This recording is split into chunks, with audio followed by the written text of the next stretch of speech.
그 얼마나 아름답고 즐거운가. 형제 자매가 어울려서 함께 사는 모습, 머리 위에 부은 보배로운 기름이 수염, 곧 아론의 수염을 타고 흘러서 그 옷깃까지 흘러내림 같고 헤르몬의 이슬이 시온산의 내림과 같구나. 주님께서 그곳에서 복을 약속하셨으니 그 복은 곧 영생이다. 아멘.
교동문 58번 시편 133편의 말씀입니다. 보라, 형제가 연합하여 동거함이 머리에 있는 보배로운 기름이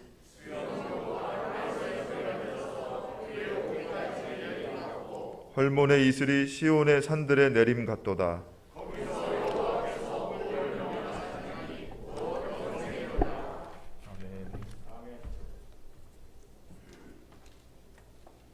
하나님은 통회하는 마음으로 나오는 사람들을 물리치지 않으십니다. 이제 우리들의 죄를 뉘우치고 고백합시다.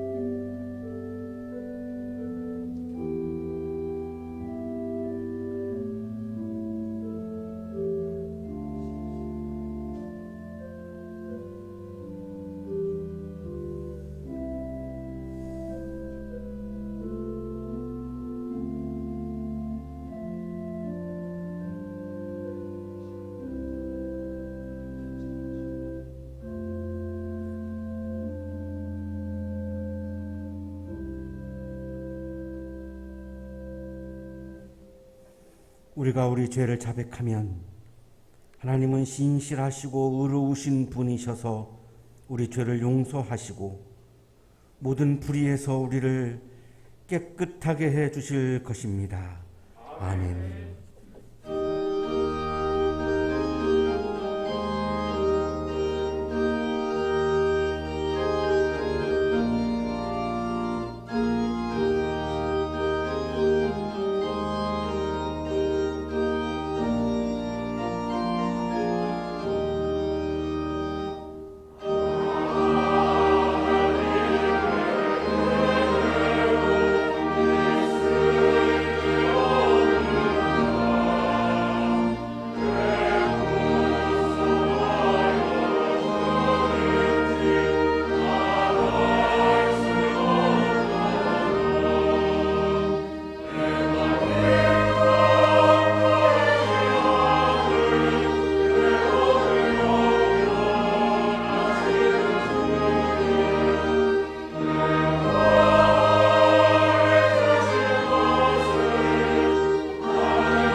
사랑의 하나님 아버지, 이 시간에 저희들이 하나님의 크신 은혜와 사랑을 기억하며 예배드릴 수 있게 하심을 감사드립니다.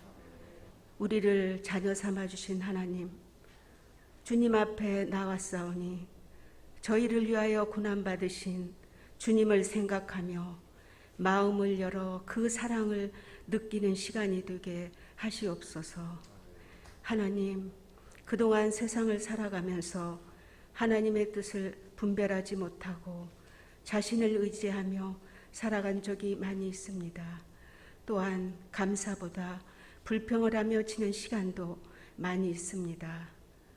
새 속에 빠져 살았던 모든 죄를 회개합니다. 보혈로 용서하여 주시옵소서. 사랑과 은혜와 자비가 무한하신 하나님 아버지, 주님만을 바라보며 주님의 뜻대로 신실하게 사는 성도가 되게 하여 주시옵소서. 매일매일 기쁘고 쉬지 말고 기도하며 범사에 감사함으로 하나님의 뜻을 이루어가는 복된 삶이 되기를 원합니다. 우리 인생의 힘이신 주님 안에 늘 거하게 하여 주시옵소서. 능력의 주님이 모든 삶 속에 동행하여 주시옵소서. 하나님, 그동안 길고 길었던 코로나로 인한 제한이 해제되어 일상으로 돌아가게 하심에 감사를 드립니다. 우리 마음의 불안도 사라지게 하시옵소서. 우리의 신앙생활도 회복되어 주님께 더 가까이 가게 하시옵소서. 육체의 질병과 마음의 상처와 경제적 어려움 등으로 간구하는 성도들을 회복시켜 주시고 주님의 충만한 은혜 가득 부어 주시옵소서. 하나님, 우크라이나를 궁일이 여기소서. 날마다 귀한 생명들이 희생되고 있는 러시아와 우크라이나의 전쟁이 하루빨리 멈추게 하시어 싸움이 있었던 곳에 평화를 주시옵소서. 이 나라를 사랑하시는 하나님 아버지, 우리나라도 주님의 손에 있음을 믿습니다. 이 나라가 정치, 경제 등 모든 영역에 하나님의 정의와 공의로 안정을 이루시게 하시며 국가의 기강이 확립되고 사유 질서가 회복되게 하시옵소서. 사랑의 하나님 아버지, 주님이 친히 세우신 우리 한양대학교를 위하여 기도합니다. 우리 한양대학교에 신령과 진정으로 예배하는 성도들로 채워지게 하시고 한양의 건학 정신인 사랑의 실천으로 헌신과 봉사가 살아있는 교회가 되게 하시옵소서. 우리 한양대학교를 통하여 하나님의 섭리를 펼치게 하시옵소서. 그리하여 이 시대를 깨우고 밝히고 이끌면서 영혼 구원의 귀한 사역을 감당하는 교회가 되게 하시옵소서. 이 시간에 머리 숙인 저희들의 소원을 아시는 주님, 주님의 선하신 뜻 안에서 이루어지기를 원하오니 저희들의 기도에 응답하여 주시옵소서. 이 시간에 생명의 말씀을 들고 단에 서시는 이천진 목사님에게 은혜를 베푸시고 말씀을 듣는 모두에게는 새 힘으로 새롭게 되는 시간이 되게 하시옵소서. 예배를 돕는 손길에는 수고에 따른 기쁨과 감사의 조건들로 풍성히 채워 주시옵소서. 감사하며 우리를 구원하신 예수님의 이름으로 기도합니다. 아멘.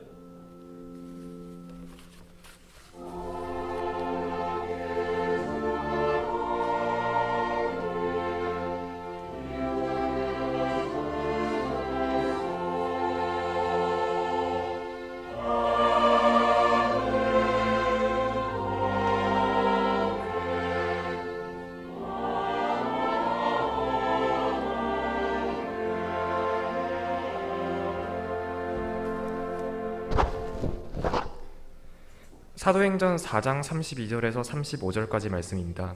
많은 신도가 다 한 마음과 한 뜻이 되어서 아무도 자기 소유를 자기 것이라고 하지 않고 모든 것을 공동으로 사용하였다.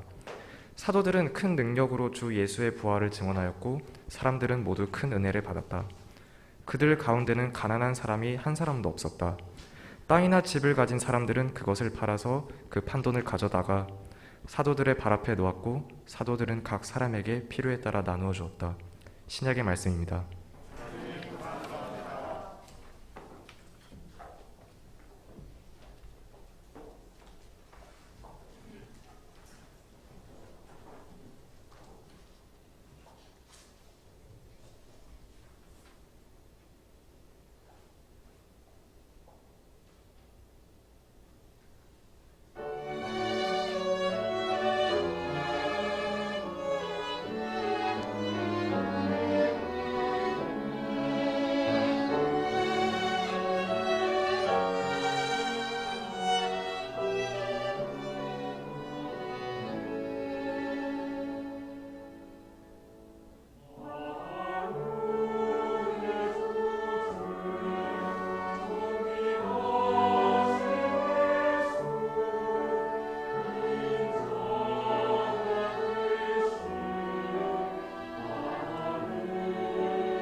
옆에 계시는 분과 사랑의 인사 나누시겠습니다.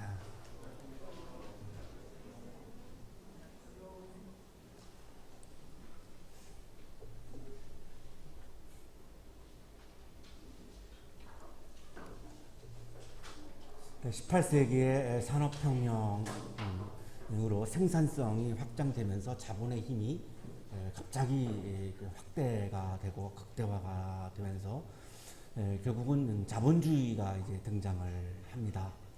이 자본주의에 대한 반발로 또 공산주의도 등장을 하죠. 근데 이 공산주의는 절대 빈곤에 빠지게 되고 또 독재 등 여러 가지 많은 문제들을 안고 있어서 몰락을 합니다. 처음부터 공산주의 이념에는 이 사람에 대한 사랑, 연민 이런 것이 없었습니다.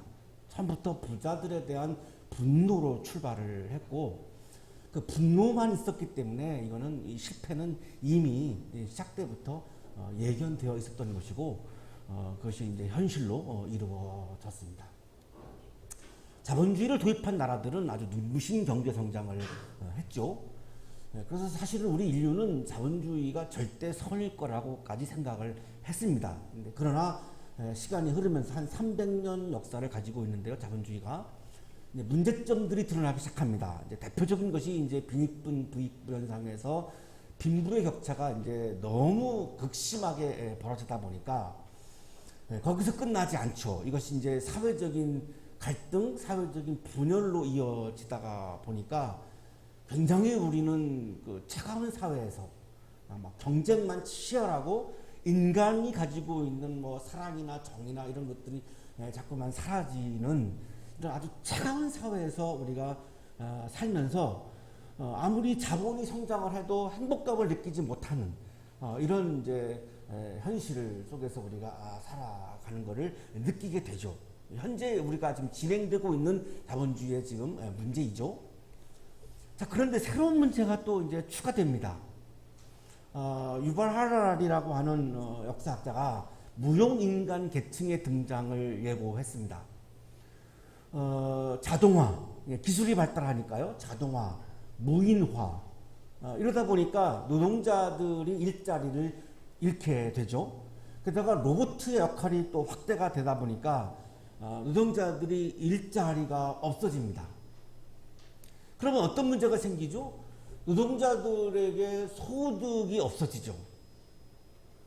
그러면 또 문제를 낳습니다. 노동자들도 소비의 한 축인데 소득을 잃게 되니까 노동자들이 소비를 못합니다. 그러면 자본주의의 문화의 아주 핵심 중에 하나는 소비입니다. 소비가 원활하게 이루어지지 아니하면 자본주의 문화가 건강하게 유지가 될 수가 없습니다. 유지 자체가 될 수가 없습니다. 그래서 이 무용인간의 등장을 유발 하라리가 예고를 하면서 예를 들어서 뭐 자동차 자율주행이 이루어진다 이러면은 지금 기사하고 있는 분들 다 일자리를 잃게 되죠. 그 기사님들 뿐만이 아닙니다. 이 로봇가 대신하고 자동화가 되고 무인화가 이제 계속 확대가 되어지면은 전문적인 지식을 가지고 있는 분들은 큰 문제가 없지만 노동을 통해서 이렇게 생계를 유지하시는 분들은 일자리가 자꾸만 상실되어지니까 어디서 소득을 할 수가 없습니다. 그러면 자본주의 구조 자체가 흔들리게 되는 굉장한 지금 도전 앞에 놓여 있고 이 4차 산업혁명이 앞에서 사실 좋은 점도 있지만 이런 굉장한 위기도 안고 있는 지금 이 시대를 우리가 현재 살고 있습니다. 피트 드러크라고 하는 분은 이제 고인이 되었습니다만 클레먼트 대학교의 경영학과 교수였고 정말 세계적인 경영학과 교수고 존경받으신 분이죠. 이분이 자본주의 이후의 사회라고 하는 책을 썼습니다. 물론 4차 산업혁명이 도래하기 전에 쓴 책입니다. 하지만 이분의 이야기를 우리가 좀 주목할 필요가 있는데 자본주의 이후의 사회라고 하는 새로운 사회는 비사회주의 사회이다 이렇게 얘기합니다. 사회주의는 몰락했기 때문에 사회주의로 다시 돌아갈 수는 없다는 거죠. 그건 불가능하다는 거죠. 그러면 자본주의 사회가 계속 갈 것이냐? 자본주의의 문제점도 지금 드러내고 있기 때문에 탈자본주의 사회일 것이다. 이렇게 규명을 합니다. 역사에서는 한 100년마다 10년이면 강산이 변한다고 하는데요. 역사는 100년마다 급격한 변화가 일어난다라고 이야기를 하면서 이 자본주의 사회도 이 자본주의 이후의 사회에 급격한 변화가 온다라고 예측을 한 거죠. 그러나 사회주의 사회도 아니고 자본주의 사회가 아닌 것은 확실하다. 자본주의와 마르크스주의 둘 다 새로운 사회로 대체될 수밖에 없다. 하나는 몰락했고 하나는 지금 문제점들을 드러내고 있기 때문에 이대로 그냥 갈 수는 없다. 그러면 자본주의의 사회는 어떤 사회냐? 4차 산업혁명 이전의 책이어서 그런지 모르지만 이분은 지식사회라고 보았습니다. 이 가장 자본주의 사회에서의 중요한 생산 요소는 이제 자본, 토지, 노동 이런 것들이죠. 자, 그런데 이제 이것들을 대체하는 게 지식이라고 본 거죠. 생산성을 이루어내는 것이 이제는 지식이라고 보는 겁니다. 그러면 탈자본주의 사회, 자본주의 이후 사회에서 가장 주도적인 사회 집단은 누구냐? 자본주의 사회에서는 자본가와 노동자들이었습니다.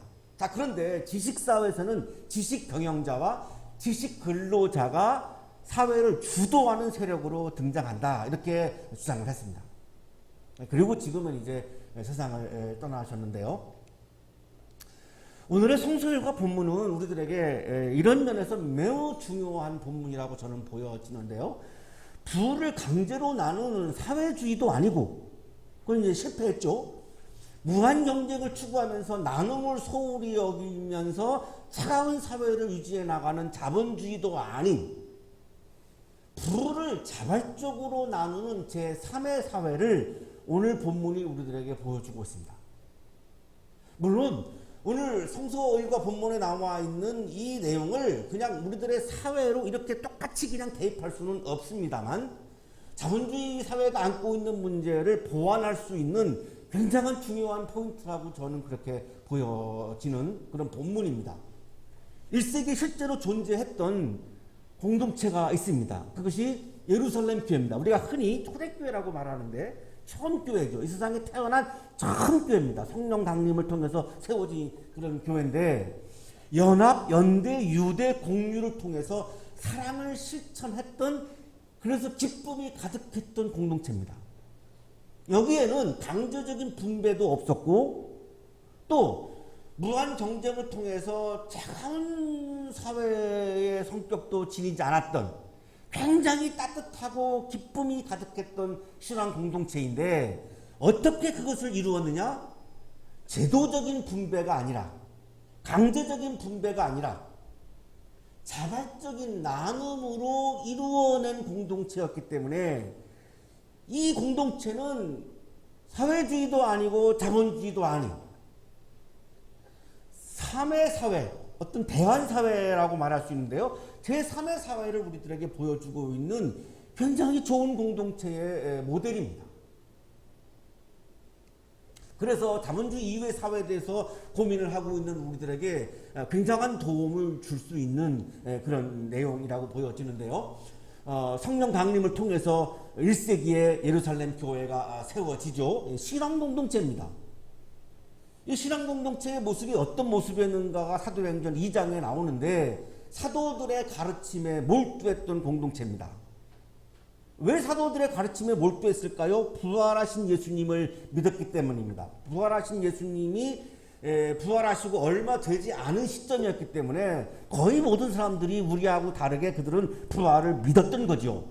부활을 믿었으니까 바로 지금 여기에 부활하신 예수님이 계시니까요. 사도들이 전하는 말씀은 그 예수님의 말씀이에요. 근데 그분이 부활하셔가지고 지금 여기에 계시다고 믿었기 때문에 몰두할 수밖에 없죠. 그리고 교제하는 공동체였죠. 우리가 코로나 때문에 지금 교제를 못하고 있습니다만 코이노니아라고 하는 굉장히 예루살렘 공동체에서 중요했던 요소입니다. 교제하는 공동체였고 빵을 떼는 공동체였죠. 성찬이 있었고요. 그리고 기도하는 공동체였고 이제 영적인 공동체죠. 이런 모습들이 사도행전 2장에 나옵니다. 자, 그런데 오늘 성서일과 본문은 사도행전 4장인데 처음 교회 예루살렘 공동체의 모습에 하나를 더 추가합니다.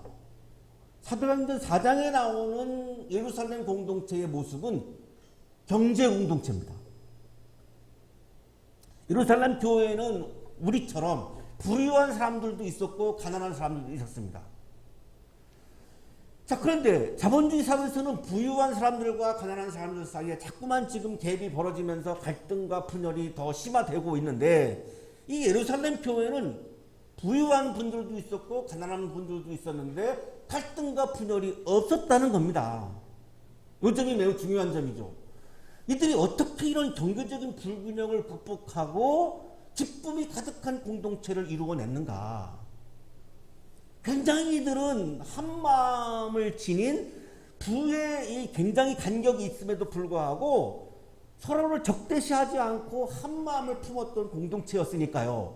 그런데 이 경제 공동체가 어떻게 이룰 수 있을까? 굉장히 의아한 부분인데, 예루살렘 교회 신도들은 강제적인 분배를 하지 않았습니다. 오늘 본문에서 많은 분들이 오해하는 부분이 있습니다. 공동소유라고 하는 부분인데요. 공동소유니까 기독교는 공산주의가 아니냐 이렇게 주장하시는 분들도 있고 많은 분들이 오해하고 있는 분입니다. 사실 오늘 이걸 해결해야 되는 부분입니다.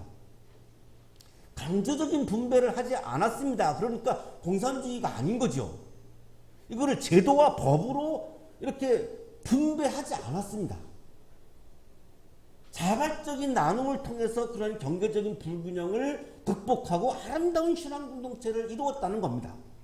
오늘 성서일과 본문은 이렇게 시작합니다. 많은 신도가 몇 명이었을까요? 뭐 3,000명이라고 추산하기도 하고 10,000명 이상으로 이건 너무나 다양하기 때문에 어쨌든 굉장히 많은 수의 신도가 한 마음 한 뜻이 됩니다.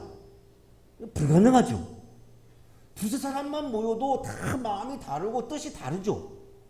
부부 둘만 있어도 액자를 여기다가 거느냐 저기다가 거느냐 갖고 부부싸움까지 하죠.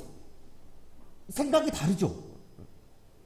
제가 일반 교회 있을 때 보면은 우리 교회는 참 그런 게 없어서 저는 너무너무 우리 교회가 좋은데, 일반 교회 있을 때는 참 제가 한 400명 모이는 교회에서 목회를 했으니까 참 사람들의 생각이 다양하잖아요. 그러면 김장을 하면 배추김치를 할 거냐 깍두기를 할 거냐 갖고 식당에서 싸움이 일어납니다. 그럼 목사가 가서 그걸 이제 중재를 해야 돼요. 이게 그냥 일상이에요, 일상. 어떤 교회에서는 잔치를 했어요, 교회에서. 잔치를 하니까 떡이 남았어요. 이 남은 떡을 어떻게 처리할 거냐 갖고 또 싸워요. 이게 그냥 일반 교회의 모습이에요. 그러니까 두세 사람만 있어도 다 생각이 다르고 옳다라고 하는 게 다르고 정의가 다르기 때문에 마음의 뜻이 다르기 때문에 늘 그런 갈등과 분열 속에서 살고 있는 거고, 여기 지금 우리 결혼하신 남성분들은 지금 굉장히 아마 제 이야기에 많은 공감을 하시면서 이렇게 눌려 지내는 것에 대해서 굉장히 위로를 많이 받으실 거라고 생각을 하는데 조금만 참으시면 이제 부활로 가니까 생각이 다른 다양한 생각이 어떤 때는 역동적인 다양성을 창출할 때가 있습니다. 굉장히 좋은 거죠. 굉장히 수준 높은 거죠. 너하고 나하고 생각이 다른 이거를 굉장히 역동적인 다양성으로 이렇게 가면 굉장히 좋은 겁니다. 사실 그게 맞는 거죠. 모든 생각을 하나로 만드는 거는 획일화시키는 거니까 그 역동성이 죽게 되니까요. 그런데 그렇게 가면 다양인데 많은 경우는 갈등과 분열로 간다라고 하는 게 우리들의 아픔이고 문제이죠. 마음과 뜻, 가치와 철학, 생각과 이념이 다른 많은 사람들이 어떻게 한 마음 한 뜻을 품는다? 이건 정말 불가능한데 이 예루살렘 교회는 어떻게 그걸 이루었을까? 이게 안 되니까 역사에서 중간중간에 전체주의가 등장해서 그냥 강제로 사람들의 마음을 통합시키기도 하는 거죠. 안 되니까. 많은 사람들이 한 마음 한 뜻을 품을 수 있었던 것은 성령이 강림해서 생겨난 교회잖아요. 성령이 충만했던 거죠. 내 마음속에 우리 모든 교인들이 성령이 충만하니까 부활하신 예수님의 말씀에 귀를 기울이고 거기에 몰두하고 그 말씀을 따르는 거예요. 그러면 내 생각과 내 주장이 없어지죠. 왜냐하면 부활하신 예수님의 뜻을 내가 따르는 게 기쁘니까. 내 뜻을 주장해서 기쁜 게 아니라 주님의 뜻을 따르기 때문에 기뻤던 거예요.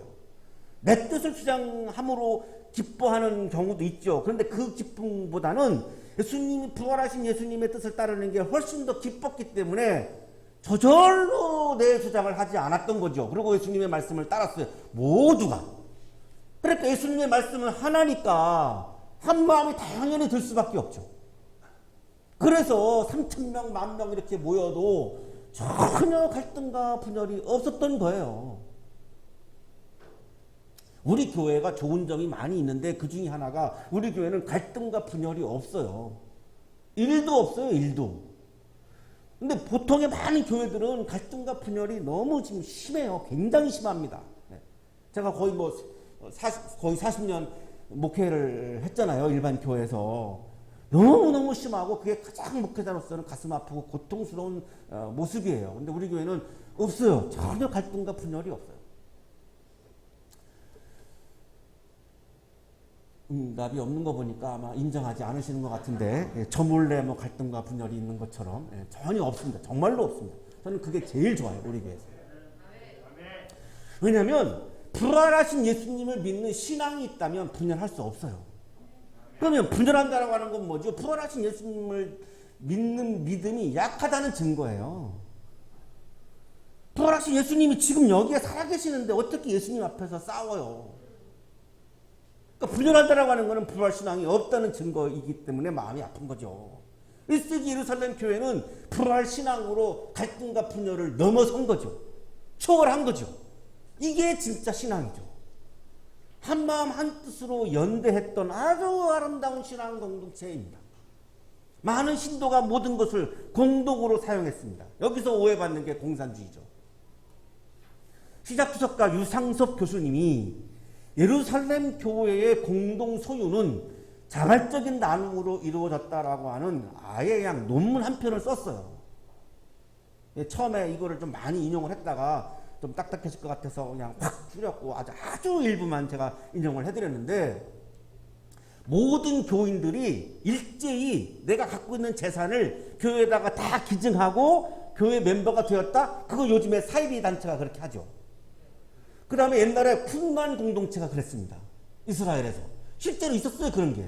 없던 게 아니에요. 그런데 예루살렘 교회는 그렇게 하지 않았어요.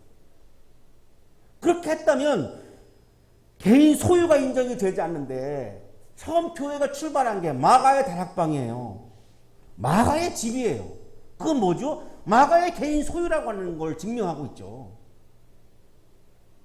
개인의 소유인 집에서 교회가 시작됐어요. 그러니까 개인 소유가 없었다라고 하는 것은 말이 안 되죠. 그래서 공산주의처럼 모든 교회 멤버가 다 강제적으로 다 헌납을 했던 게 아니고, 교회의 필요에 따라서, 교회의 필요라고 하는 건 이때는 뭐냐면 굉장히 가난한 사람이 생기게 되면 이 사람을 살려야 되잖아요. 굶어 죽이면 안 되잖아요. 그러면 형제자매가 아니잖아요. 그러면 한 10%, 그 당시 한 10%가 중산층입니다. 중산층이라고 하는 거는 집과 땅이 있는 사람을 말합니다. 그때 1세기에. 자, 그러면 교인들 중에는 굶어 죽게 된 사람도 있지만 집과 땅이 있는 사람들도 있죠. 그러면 그분들 중에 일부가 그거를 팔아요. 그 팔고 그 판 돈을 교회에다가 기부를 해요. 그러면 교회에서 그 가난한 사람들을 살리는 데 쓰는 거예요.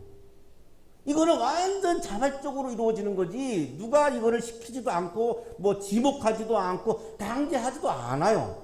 그러니까 공산주의가 아니죠. 안 팔릴 때에는 이렇게도 합니다. 그거를 재산권은 본인이 갖지만 사용권을 교회에다가 위임해요. 그러면 교회에서 그거를 팔아서 굶어 죽어가는 사람을 살리기도 하고, 안 되면은 거기에 그 어려운 사람을 묻게 해서 그 사람을 살리기도 하고, 다양하게 이렇게 사용권을 위임했지 재산권은 본인이 가지고 있는 경우도 상당히 많았다라고 유상섭 교수님이 아주 자세하게 이 논문을 쓰셨어요. 하도 그런 오해를 받으니까. 여러분 혹시 유대인들 중에 굶어 죽었다라고 하는 이야기는 못 들어봤을 겁니다. 그러면 다 부자냐? 아니요. 가난한 사람도 있죠. 왜 그러느냐? 유대인들은 절대로 주변에 동족이 굶어 죽는 걸 허용하지 않습니다. 평상시에 기금을 다 모금했다가 어떤 사람이 굶어 죽게 되었다 그러면 그냥 지원합니다. 세계 곳곳에서 다 그렇게 합니다. 이게 율법에 있기 때문에 이들은 그냥 전통이에요. 추수할 때 이삭이 떨어지면 안 죽습니다. 그 땅이 없는 사람들을 먹여 살려야 되기 때문에. 추수할 때 이 가장자리는 추수하지 않습니다. 이게 레위기 신명기에 다 나옵니다. 이 전통이. 이게 뭐죠? 사랑의 실천입니다. 사랑의 실천은 구약 때부터 이루어졌던 아주 율법의 핵심 정신 중에 하나입니다. 굉장히 오래된 전통이에요. 그러니까 그것이 전통이 이루어져가지고 지금나 오늘날에도 다 지역마다 유대인들의 공동체가 있고 회당을 중심으로 모이니까요. 누구 하나가 위급해졌다 그러면 그냥 돕습니다. 먹여 살립니다. 그래서 전 세계에서 유대인들 중에는 굶어 죽는 사람이 없는 겁니다. 이 전통이, 구약에 있던 이 전통이 지금 처음 교회로 이어지고 있는 거죠. 이게 지금 오늘 본문이에요.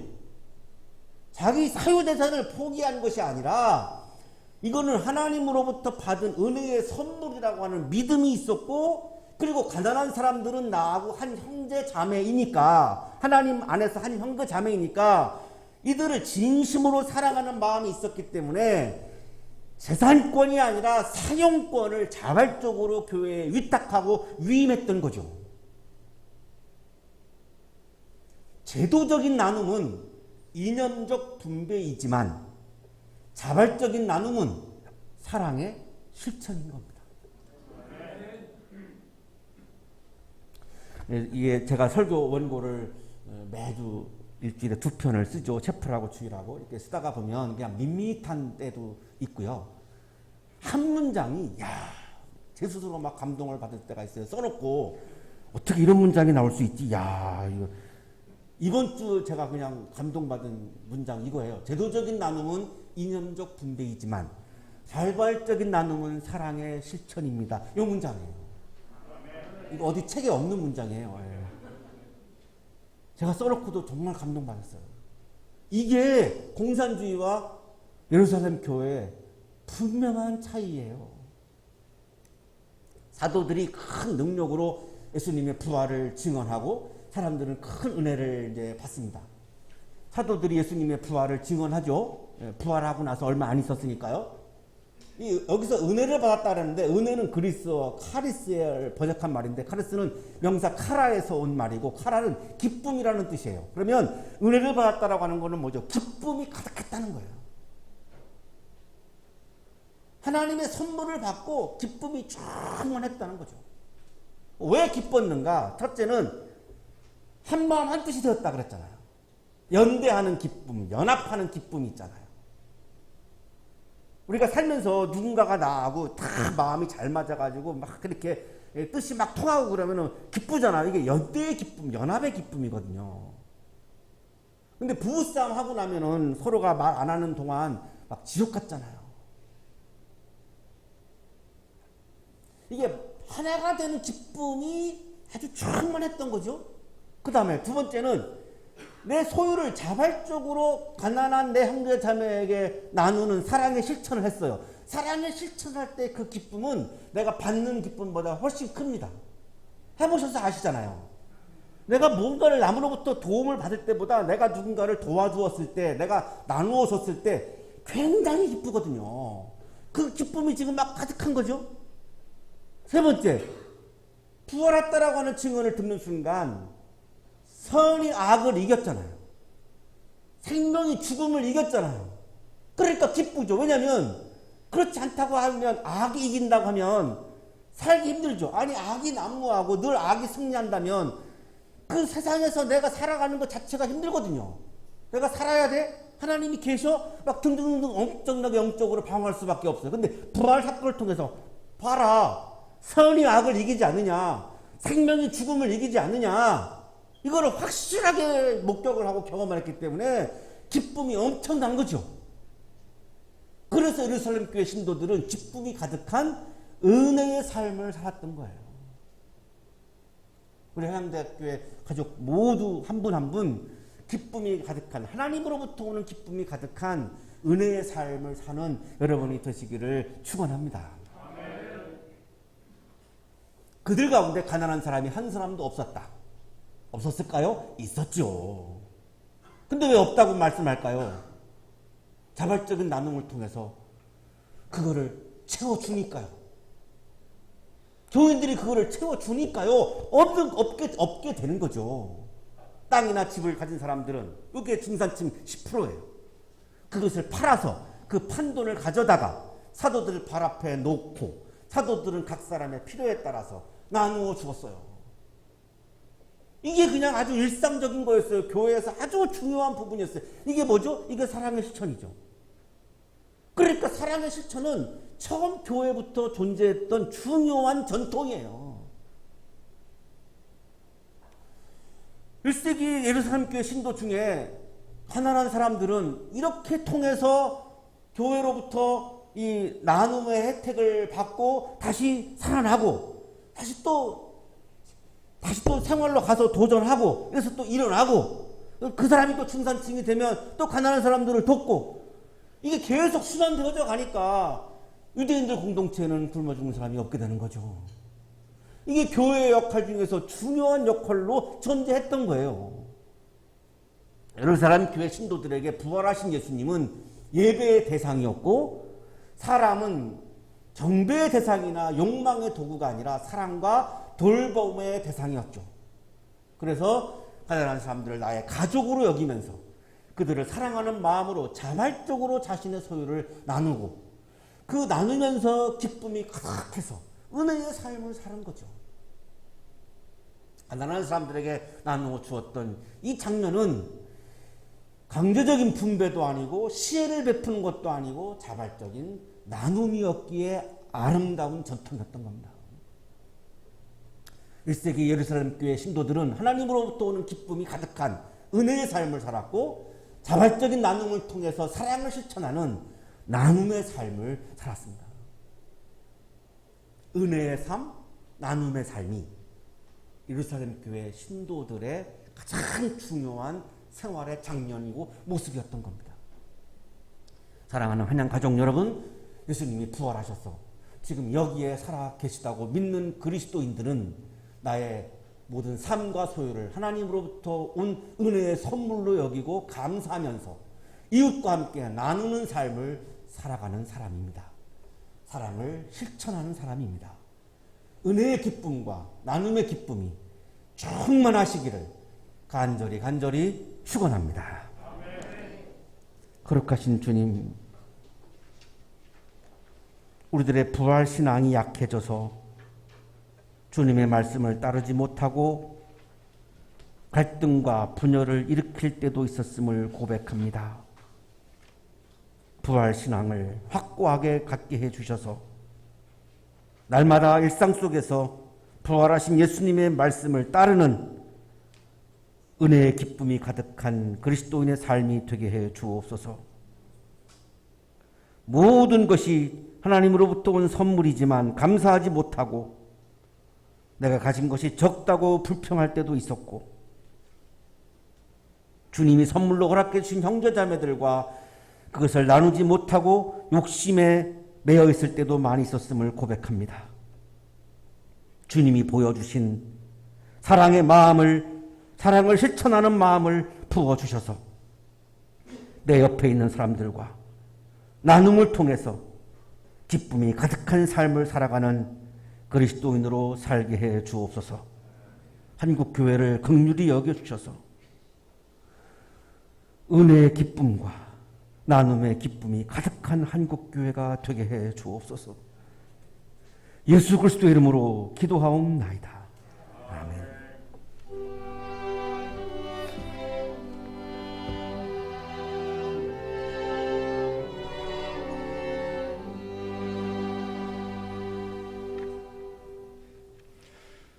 자, 오늘은 부활절 둘째 주일입니다. 오늘도 믿음으로 예배 드리시고 또 가정에서 온라인으로 예배하시는 우리 한양대학교의 모든 믿음의 가족분들에게 우리 주 예수 그리스도의 은혜와 평강이 함께 하시기 바랍니다. 자, 우리 좌우 양옆에 계신 분들, 앞뒤에 계신 분들과 오늘 말씀처럼 은혜와 나눔의 기쁨이 넘치시기 바랍니다. 이렇게 한번 인사하실까요? 자, 은혜와 나눔의 기쁨이 넘치시기 바랍니다. 네, 잘 오셨습니다. 환영합니다. 자, 다음 주일은 부활절 셋째 주일이자 어린이 주일입니다. 해당 성서일과 본문은 신명기 6장 4절에서 9절까지의 말씀으로 담임 목사님께서 쉐마 교육이라는 제목으로 말씀 전해 주시겠습니다. 주중에 말씀을 묵상하시기 바랍니다. 우리 교회는 매일 오전 9시 몸이 편찮으신 분들 위해서 마음을 모아 기도드리고 있습니다.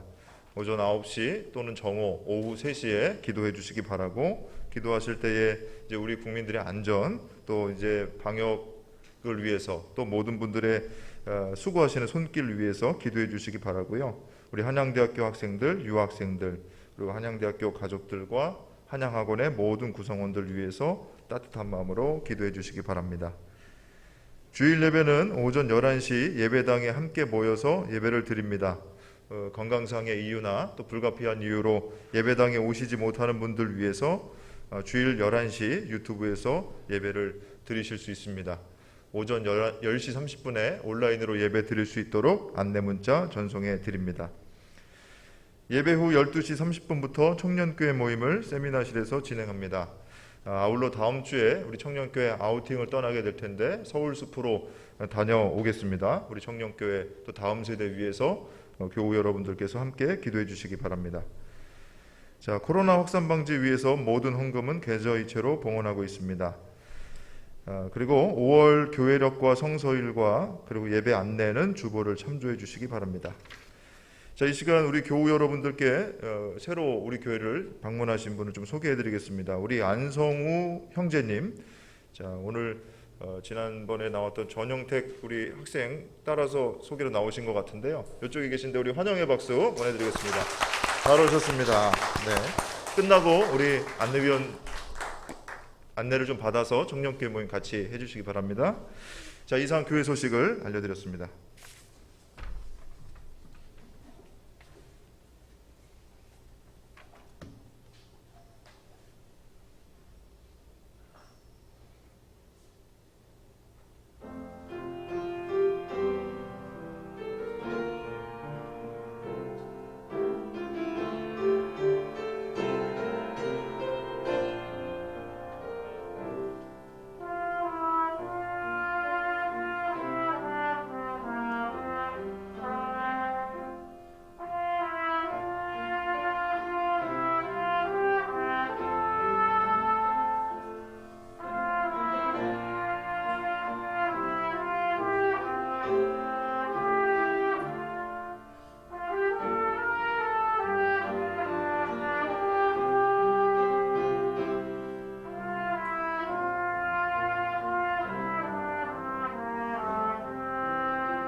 거룩하신 주님, 지쳐있고 또 불안하고 힘겨운 삶을 살아가는 우리들에게 오늘 은혜의 기쁨, 나눔의 기쁨으로 채워주시니 감사합니다. 감사의 마음을 이 시간 찬양과 예물에 담아 드리오니 기쁘게 받아주시고 은혜의 기쁨과 나눔의 기쁨을 가슴에 채우고 세상을 향하여 힘차게 나아가는 우리 모든 한양 가족들에게 크신 은혜를 부어 주옵소서.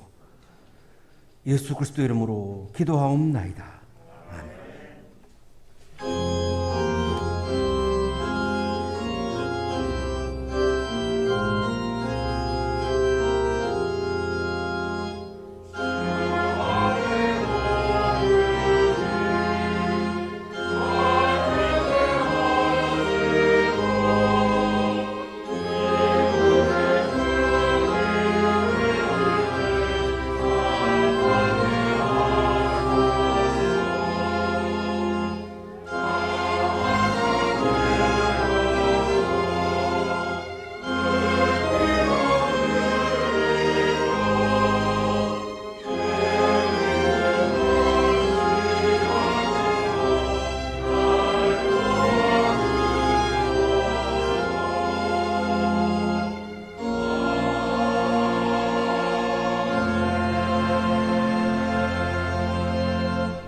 이제는 우리에게 하나밖에 없는 생명까지도 아낌없이 사랑으로 나누어 주시는 예수 그리스도의 은혜와 오늘도 우리에게 말씀을 주시는 하나님의 사랑하심과 생명의 기운을 주시는 성령의 역사하심이 우리에게 부어주시는 은혜의 기쁨과 나눔의 기쁨을 마음에 가득가득 채우고 세상을 향하여 힘차게 나아가는 우리 모든 한양 가족들의 삶 속에 지금부터 영원토록 함께 하시기를 간절히 축원하옵나이다.